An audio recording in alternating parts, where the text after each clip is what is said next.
exciting was it to see Ricky back out there with you guys and playing in his first career NFL game? It's awesome. To go through what he went through and then to be back 7 weeks later and like make an impact and really just get out there in front of the crowd. Definitely probably had some jitters. I don't know if he did, but I think I would in that situation. And he came out and made the play when he needed to make a play. For the crowd to kind of give him a standing ovation was a really special moment. I'm just happy for him to be back on the football field. We drafted him in the first round. He's an amazing athlete. He's a hell of a wide receiver. So just the more reps he gets, the more practice reps he gets, he's going to be a really good player for us. This week, you and Debo on his podcast kind of spelled out what you guys needed to do to become successful in this matchup Yes. against the Kansas City Chiefs. The biggest thing was the turnover Yep. battle that you needed to win. Not the case today. Just kind of take me through like what you think about this matchup and if it's something that was in-house or when it comes to mistakes and turnovers, or is it that they have your number as a BOSA? Bosa's not usually wrong. I'll say that when the score is 14-6 at halftime, I think our defense is playing at a really high level against an amazing quarterback and a really good offense. And we went like 3 and out the first couple drives where we didn't have a first down for what felt like the entire first half.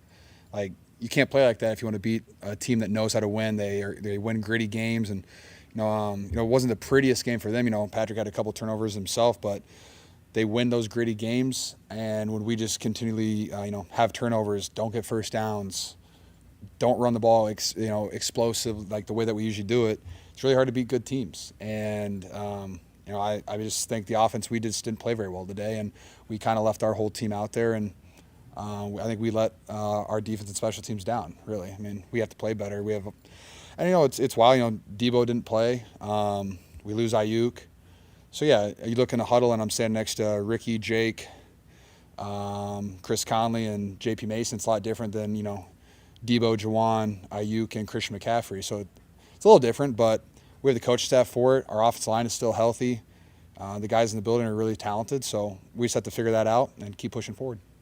I think Brock played through obviously different receivers, different things going on, and what can you expect from him when all these guys, this weaponry is not out there with him? What did Brock say? He put it on himself. What a good guy. It's never on one player. I know he's probably disappointed with, what do you have, 3 interceptions? Yeah, he's going to be disappointed about that. It's not on him, though. Early on, the route I had a pass interference on, I could have ran a better route. He would have thrown a really good ball. I knew, that's a catch and run. And then, unfortunately, Aiyuk has a drop. It's the play before the play. He's giving us chances to make plays, and we weren't, taking advantage of those plays. And so then, I haven't talked to Brock, but it seems like, maybe he was trying to force something, just trying to, give us a little momentum and stuff like that. And, you don't need to. When you're playing against a defense that, as the Chiefs are playing at a very high level, it's kind of you don't want to force your hand too much. It's kind of take what they give you and then stay on the field as long as possible. 15-play drives, in my opinion, are great drives against the Kansas City Chiefs because it keeps Patrick Mahomes off the field. And he's going to eventually, do some type of Patrick Mahomes type stuff, and which is usually pretty good for him. But all I know is Brock's, this is his 3rd year. He's had a couple, games that he didn't think he played very well in. I have no concern for Brock. I think he's going to come back and sling the hell out of the football next week. George, how do you overcome losing Brandon probably for the season? Well, it sucks. I love Brandon Aiyuk, the energy that he brings, what he can do on the football field, routes, catching the ball. He's an incredible football player. So I think Kyle's going to scheme some stuff up. The nice thing is we still have Juwan Jennings, me, you, Juice, Debo. We still have guys all over our roster that can make plays. And, Jake ran an awesome curl pump today. He's going to continue to get reps and be forced to grow up. Same with Ricky. They're going to be forced to grow up and mature really, really fast.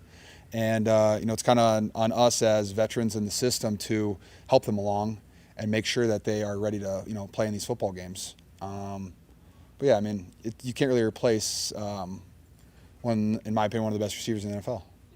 What you just said, but are there similarities between Ricky and Aiyuk and just the type of receiver they are, what they do well?